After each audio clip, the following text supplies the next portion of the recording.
Bonjour à toutes, bonjour à tous. Bienvenue dans cette nouvelle séance des Rendez-vous de la géopolitique où j'ai le plaisir de retrouver Fabrice Ravel.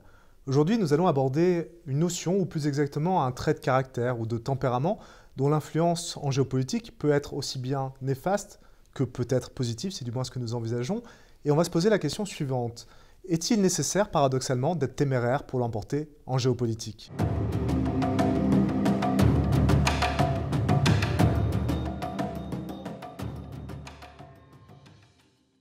Fabrice, bonjour. Bonjour Olivier, bonjour à toutes et à tous. Alors, le terme de témérité a quasiment disparu du débat public, c'est pas un terme qui est très commun. On a vu il n'y a pas longtemps le terme de courage revenir, notamment avec une philosophe qui s'appelle Cynthia Fleury, qui a écrit un ouvrage qui s'appelle La fin du courage, qui réhabilitait le courage comme notion politique. La notion de témérité, elle, est encore plus risquée, si je puis dire, et notamment en géopolitique, on peut se demander si elle n'entraîne pas forcément des échecs, voire des désastres. C'est juste, alors on en a des exemples très très nombreux. Exemples qu'on va peut-être évoquer sur un certain nombre, d'abord d'un point de vue de tactique militaire, puis de façon peut-être un peu plus large en termes de stratégie et en termes de politique. Et j'ai envie de dire, à l'énoncé de ces premiers exemples tels qu'on va les décliner, on peut légitimement s'interroger sur l'opportunité de notre problématique, tant c'est vrai que vous avez raison de le souligner. Depuis 4 ans et demi, on s'est souvent évertué à mettre en place des problématiques paradoxales, mais celle-là semble tellement paradoxale qu'elle en semble peut-être même dénuée d'intérêt.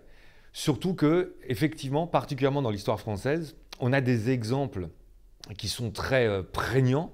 Je pense d'abord en termes de tactique militaire.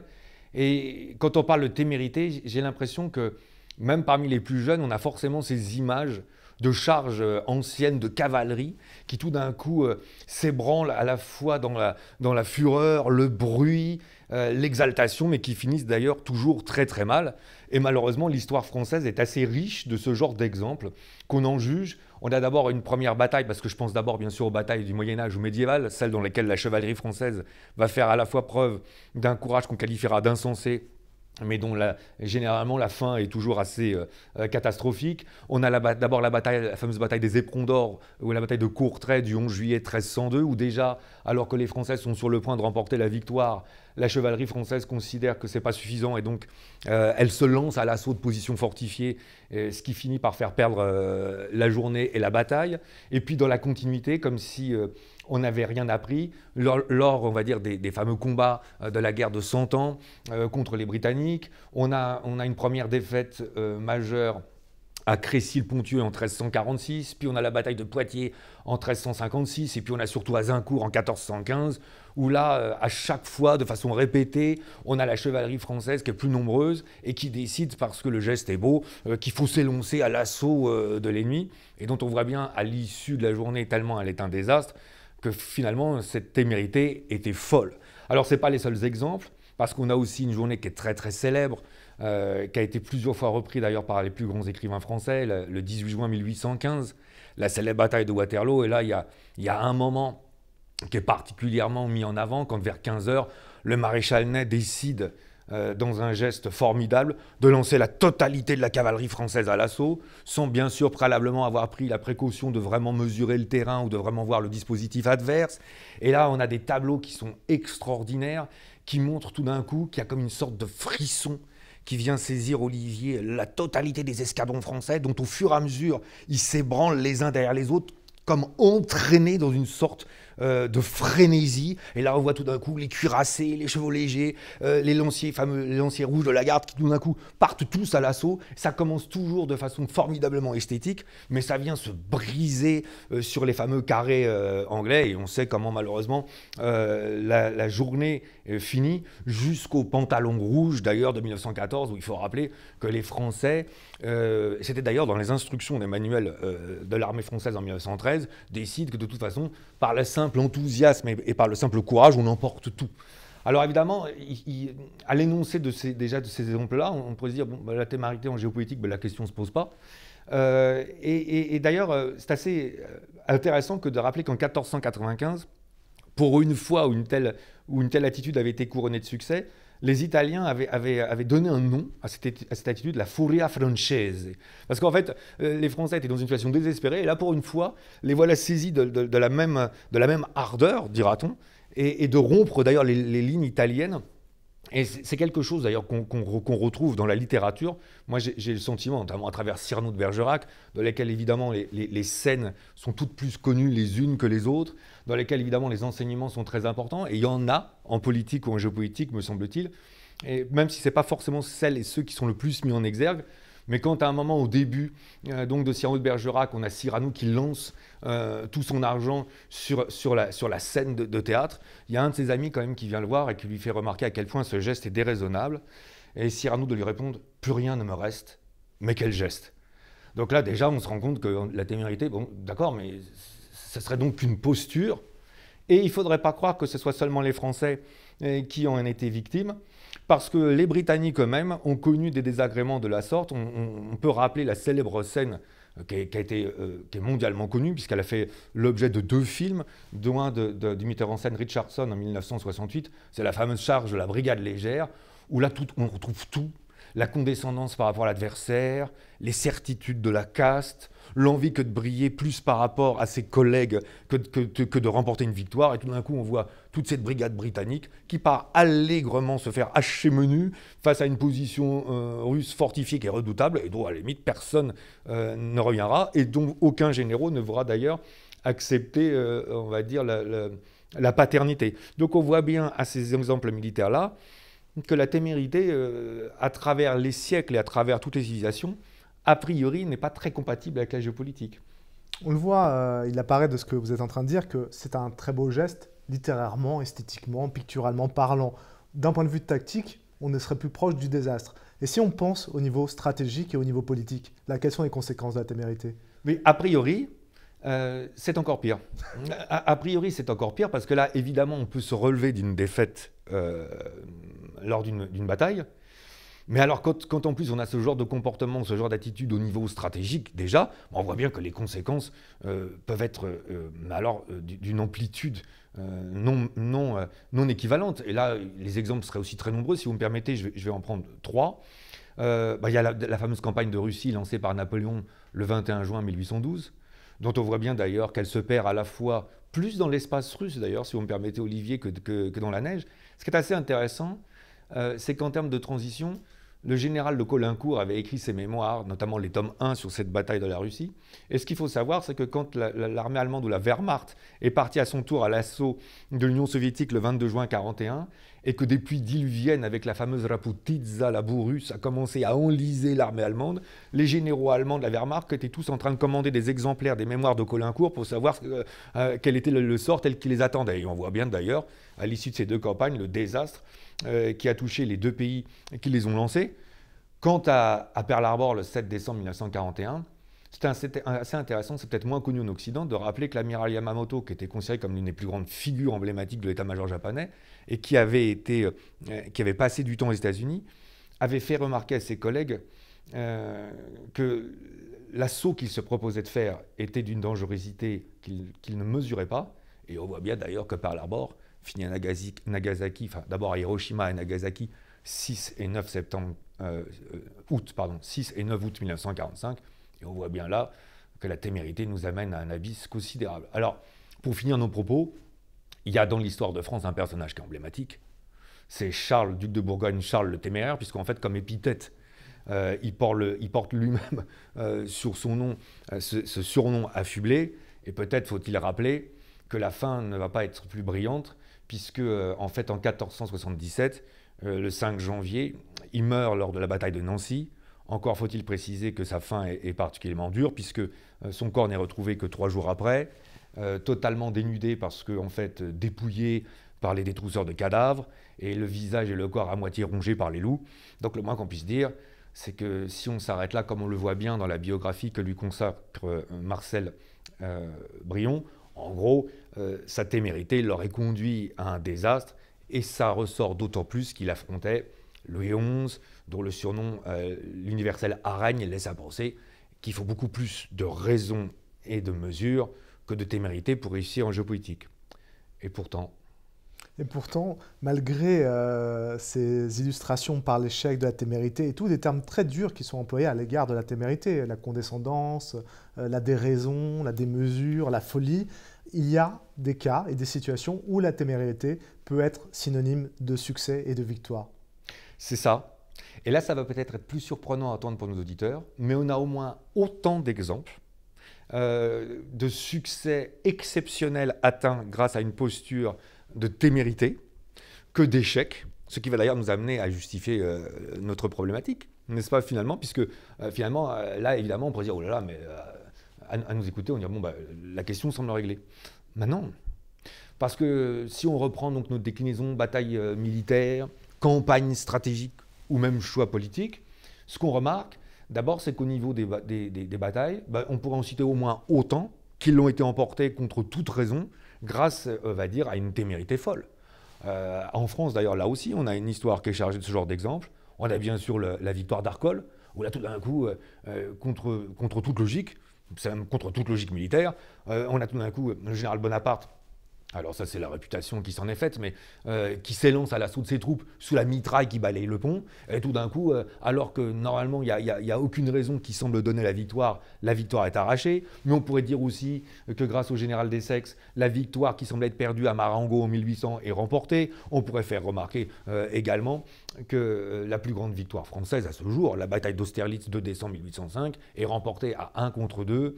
Et la propos qu'on accorde à Napoléon, d'ailleurs, est assez célèbre. Combien sont-ils 70 000 sires et nous 35 000. Et Napoléon de répondre, ils n'ont donc aucune chance. Donc là, franchement, le moins qu'on puisse dire, c'est qu'on est exactement dans les contre-exemples symétriques. Là où c'est encore plus édifiant, c'est qu'on a exactement le même genre d'exemple.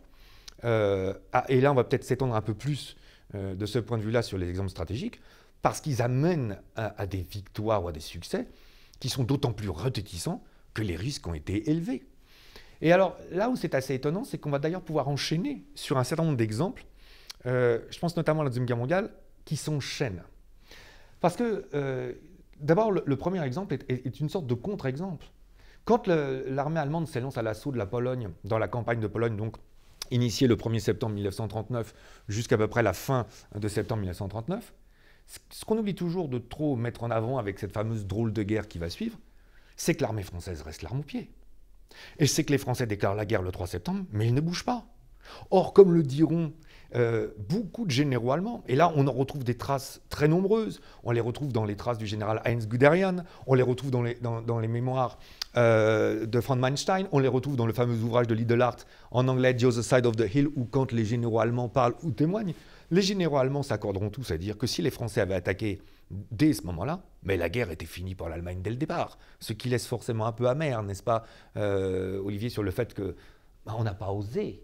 Et alors, ce qui est assez intéressant dans la continuité, c'est que quand les Allemands, eux, alors à leur tour, attaquent sur le front occidental à partir du 10 mai 1940, on a toujours l'impression que c'est avec un plan qui est très calculé, très maîtrisé. Mais ce qu'on oublie de dire, c'est que l'Allemagne ne peut pas faire autrement. Parce que bien sûr, ils ont en perspective la guerre de 14-18, guerre de 14-18 dans laquelle finalement l'Allemagne subit un blocus très important qui amène des émeutes à l'intérieur et qui la fait presque s'écrouler de l'intérieur. Et l'état-major allemand a très bien compris que s'il laisse ce conflit s'éterniser, il n'a aucune chance face aux empires conjugués du Royaume-Uni et de la France, qui bien sûr, de par l'extraordinaire dimension des ressources humaines et des ressources matérielles dues à leurs empires, finiront par l'emporter. Donc en fait, c'est presque une sorte d'attaque coup de dé. Et d'ailleurs, le colonel Frieser, qui est un militaire de la Bundeswehr à l'heure actuelle, avait écrit un ouvrage au début, là, il y a une vingtaine d'années du XXIe siècle, dans lequel il disait, le titre de l'ouvrage est assez intéressant, le mythe de la Blitzkrieg. Il n'a jamais été question pour les Allemands d'envisager qu'ils allaient remporter la campagne en 3 ou 4 semaines. Ils disaient il faut de toute façon lancer une offensive et on prendra ce qu'on pourra. On le rappelle, on avait eu l'opportunité de le dire, les Allemands ont presque été plus surpris de l'effondrement de la France que les Français eux-mêmes. Mais toujours dans la continuité. Et le discours de Churchill de juillet 1940 est fait contre toute raison. Quand Hitler propose la paix et qu'il a mis à genoux toute l'Europe, et Churchill de dire « nous ne céderons pas », les fameuses « finest hours or we stand alone ». Et d'ailleurs de rappeler que l'ambassadeur des États-Unis d'Amérique, Kennedy, père, avait écrit un dossier ou un rapport à Roosevelt Franklin Roosevelt en lui faisant remarquer que l'Allemagne avait gagné la guerre et que c'était terminé. Et que donc, apparemment, là, c'était contre toute raison que Winston Churchill restait debout, de même que c'est contre toute raison ou toute logique que le général de Gaulle, faut-il le rappeler, le 18 juin 1940, dans son célèbre discours, appelle à dire « on a perdu une bataille », la phrase est celle, mais on n'a pas perdu la guerre. Mais c'est très facile à dire aujourd'hui, ça, mais quand on écoute les anciens et qu'on a des témoignages, on voit bien que c'était loin d'être aussi évident que ça. Donc là, on a un certain nombre d'exemples qui sont très intéressants, parce qu'on voit bien que même au niveau stratégique, la témérité paye. Et puis après, au niveau politique, on a aussi des exemples qui sont extraordinaires. Parce que Nelson Mandela, quand il sort de prison, et quand il décide en 93 ou en 94 de tendre la main à ses anciens geôliers, alors qu'il y a eu l'apartheid, qu'il a été encore une fois plus de 28 ans en prison, c'est un geste d'une témérité folle. Dont aujourd'hui, on le revoit parfois dans le film Invictus, ses propres amis vont se défier de lui.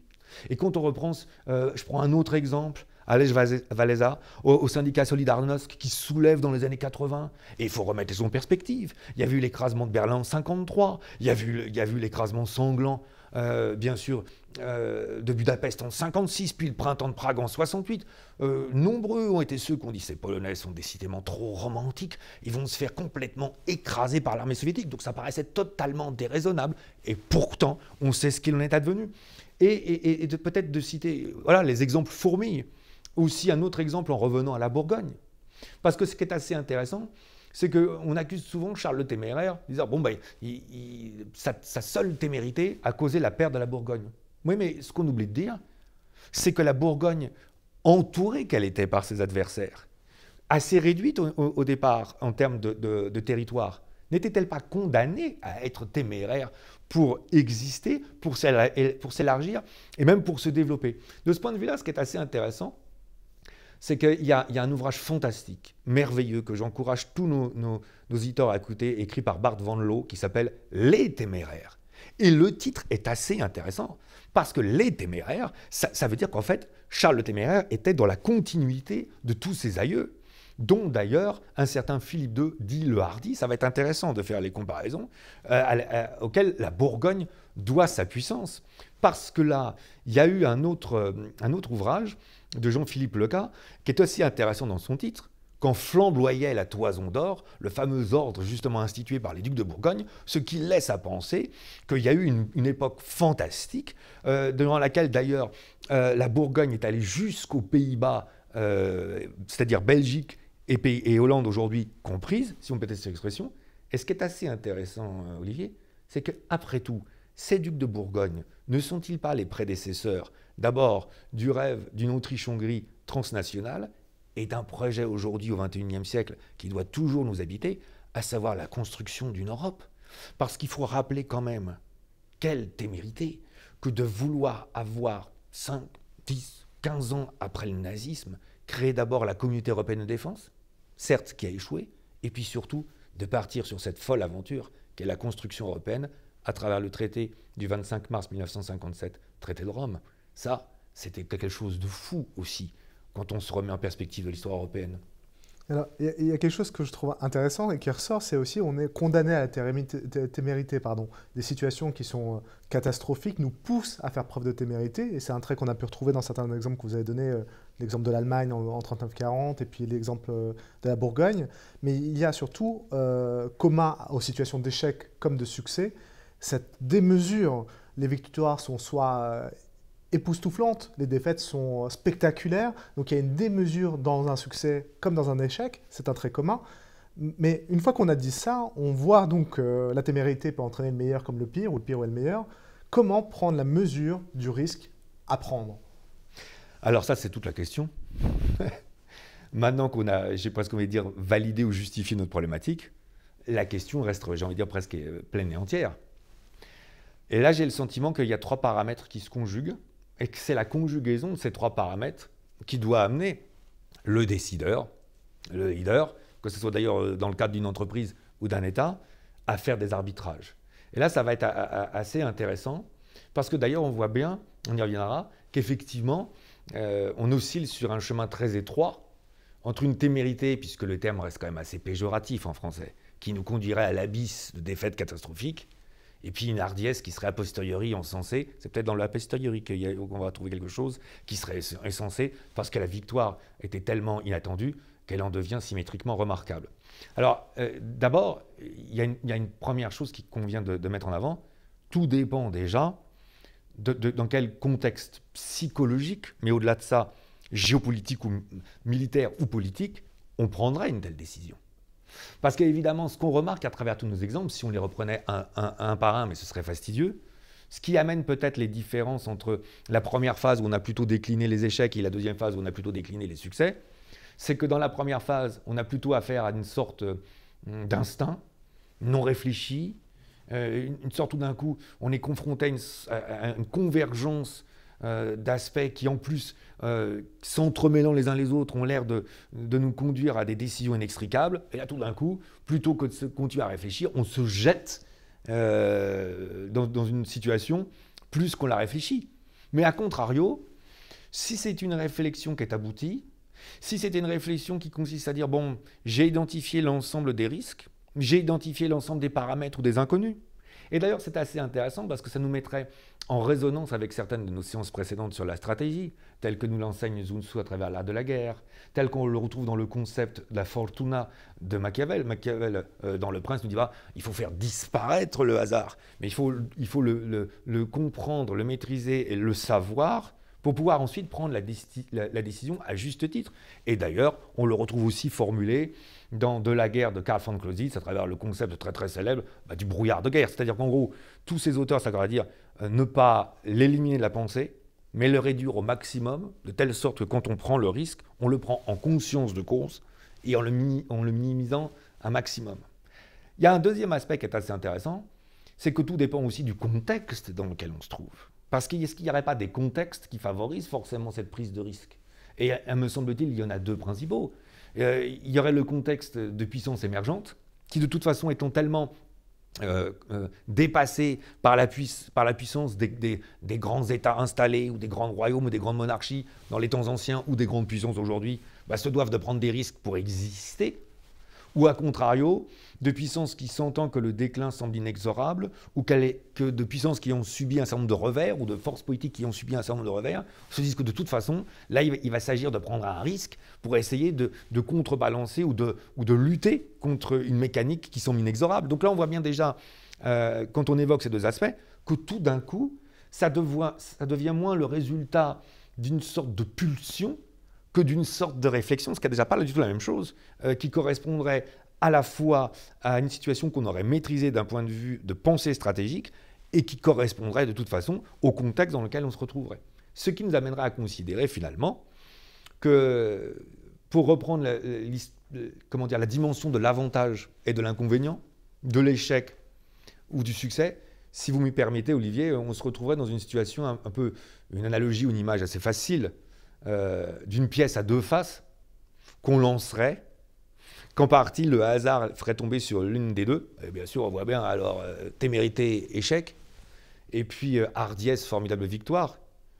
On peut peut-être aussi se demander si, pour ne pas être trop dur avec ceux qui nous ont précédés, s'il n'était pas facile à nous, a posteriori, de qualifier des situations qui seraient téméraires ou qui seraient hardies, parce que nous, on en connaît le résultat, et que c'est surtout le résultat qui fait qu'on arrive a posteriori à dire oui, c'était effectivement trop téméraire parce que l'action telle qu'elle a été menée était véritablement trop osée par rapport aux moyens, ou au contraire, quelle formidable action qui a été menée parce qu'elle a encouru le succès. Donc ce serait plutôt a posteriori qu'on serait capable de dire que ça a été téméraire ou que ça a été hardi.